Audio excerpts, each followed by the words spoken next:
Hai guys, welcome to Teguh Story Channel. Apa kabar sahabat onlineku? Semoga sehat dan bahagia selalu, serta selalu dalam lindungan Allah. Guys, di video ini aku akan membahas kasus yang terjadi di Sidoarjo, Jawa Timur, di mana seorang wanita berusia 43 tahun ditemukan tidak bernyawa di rumahnya sendiri dalam kondisi yang sudah membengkak. Bagaimana kisahnya? Simak video ini sampai habis sahabat onlineku.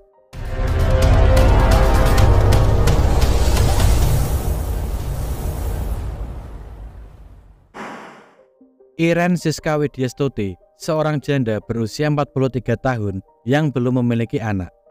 Ia tinggal di perumahan Alam Juanda, Desa PP, Kecamatan Sedati, Sidoarjo, Jawa Timur. Iren merupakan seorang manajer di sebuah pabrik susu di wilayah Waru, Sidoarjo. Diketahui, Iren tinggal di perumahan tersebut selama kurang lebih 3 tahun. Di rumah itu, ia tinggal sendirian. Iren juga dikenal sebagai sosok wanita yang baik dan tidak pernah memiliki masalah dengan siapapun. Bahkan tetangga memanggilnya dengan sebutan Cece. Namun siapa sangka Iren harus mengalami peristiwa yang membuat dirinya kehilangan nyawanya.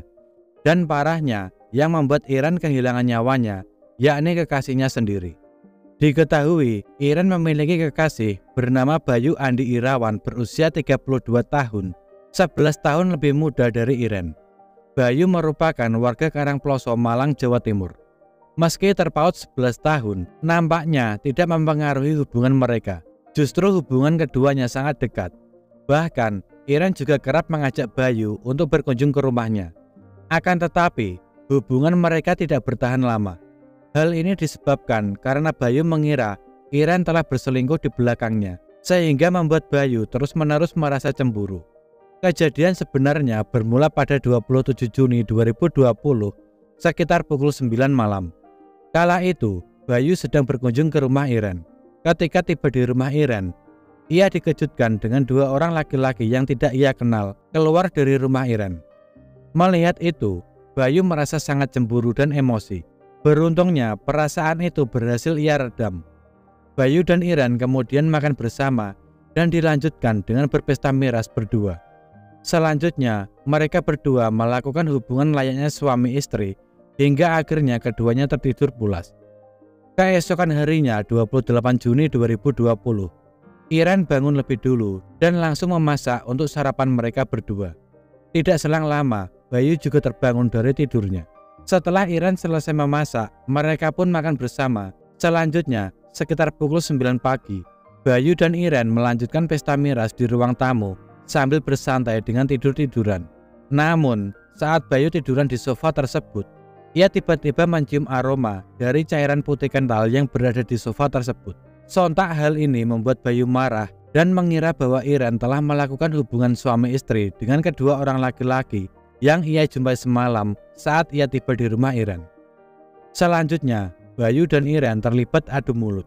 Ditambah keduanya dalam pengaruh alkohol, membuat suasana menjadi tidak terkontrol. Sampai-sampai Bayu mendorong Iren hingga terjatuh ke lantai. Setelah itu, Bayu langsung menindih dan membekap mulut Iren dengan tangannya hingga kesulitan bernafas. Tak sampai di situ, Bayu kemudian mencekik Iren hingga ia menghembuskan nafas terakhirnya.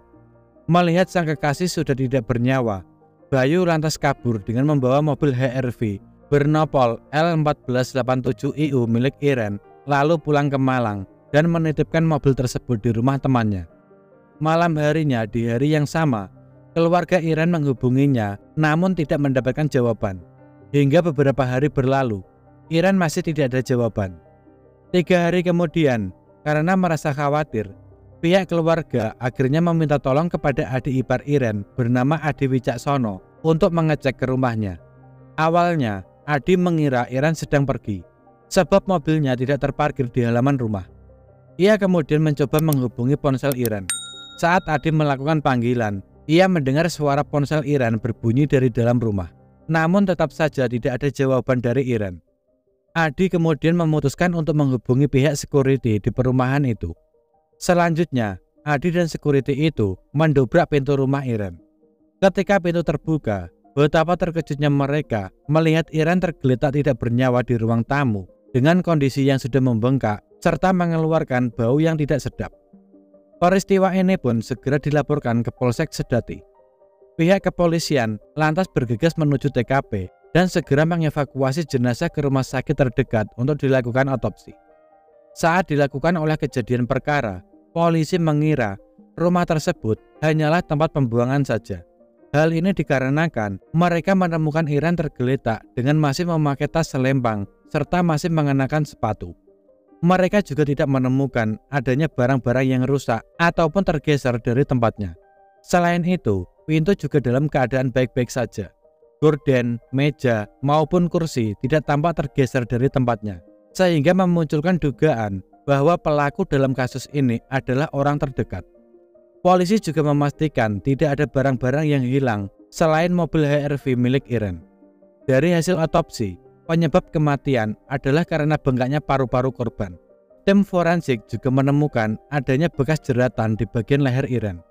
Untuk mengungkap kasus ini, pihak kepolisian mulai melakukan pemeriksaan, dimulai dari pihak keluarga, tetangga, pihak keamanan perumahan, teman, serta rekan kerja Iren. Pihak kepolisian juga menemukan rekaman CCTV yang ada di perumahan tersebut. Dalam rekaman tersebut, nampak mobil HRV milik Iren keluar dari perumahan pada Minggu 28 Juni 2020 malam hari. Sayangnya, rekaman CCTV itu tidak dapat menunjukkan secara jelas siapa yang mengendarai mobil milik Iren, sehingga menyulitkan penyelidikan kepolisian. Penyidik juga terus mengamati ponsel Iren untuk mengetahui pembicaraan terakhir Iren. Ponsel itu terakhir kali digunakan pada hari Sabtu, sebab semua panggilan telepon maupun pesan yang masuk pada hari Minggu sudah tidak direspon. Dari hasil pemeriksaan saksi-saksi, ditemukan keterangan bahwa Iren memiliki kekasih yaitu Bayu. Pihak kepolisian lalu mencoba menghubungi Bayu, akan tetapi tidak bisa terhubung. Pihak kepolisian juga mendatangi rumah Bayu di Karangploso, Malang, namun mereka tidak menjumpai Bayu di rumahnya, sehingga menimbulkan kecurigaan yang kuat terhadap Bayu yang diduga sebagai pelaku. Pihak kepolisian lantas melakukan perburuan terhadap Bayu. Ternyata selama kasus ini dalam penyelidikan, diketahui Bayu kabur ke Surabaya dengan menggunakan kendaraan umum. Selain itu, ia juga telah membuang ponselnya dan mengganti ponsel serta nomor baru untuk menghilangkan jejak. Dalam pelariannya itu, Bayu sempat berpindah-pindah tempat, lontang-lantung di kawasan Ampel, Jojoran, Medokan, dan beberapa tempat lainnya. Tak jarang, ia rela tidur di SPBU selama pelariannya itu. Selama kurang lebih 1 bulan, Bayu bisa bersembunyi dari kejaran polisi. Akan tetapi, mungkin sudah waktunya bagi Bayu untuk mempertanggungjawabkan perbuatannya. Pada tanggal 10 Agustus 2020, sekitar pukul 4 dini hari, polisi berhasil meringkus Bayu di sebuah tempat game online yang ada di Surabaya. Bayu pun lantas digiring ke Polresta Sidoarjo untuk dilakukan pemeriksaan lebih lanjut. Saat diinterogasi, Bayu mengakui semua perbuatannya. Ia juga mengaku cemburu dan sakit hati lantaran dirinya mendapati bau dari cairan putih kental yang ada di sofa Iren. Atas perbuatannya, Bayu dijerat pasal 338 KUHP tentang pembunuhan. Kasus ini pun dilimpahkan ke Pengadilan Negeri Sidoarjo. Bayu Andi Irawan terbukti melakukan pembunuhan tidak berencana. Jaksa menuntut Bayu dengan vonis 15 tahun penjara. Namun pandangan hakim berbeda dengan jaksa. Pada tanggal 6 Januari 2021, Bayu Andi Irawan dijatuhi vonis 18 tahun penjara, lebih berat dari tuntutan jaksa. Sekian dari kisah ini. Bagaimana menurut sahabat onlineku tentang kasus ini? Bisa komen di bawah. Dan semoga kita bisa mengambil hikmah dari kasus yang aku bawakan hari ini. Bagi yang belum subscribe, bisa tekan tombol subscribe, like, komen, dan share, serta nyalakan lonceng notifikasinya agar sahabat onlineku tidak ketinggalan video dari aku selanjutnya. Tetap jaga kesehatan, berhati-hati dalam setiap aktivitas.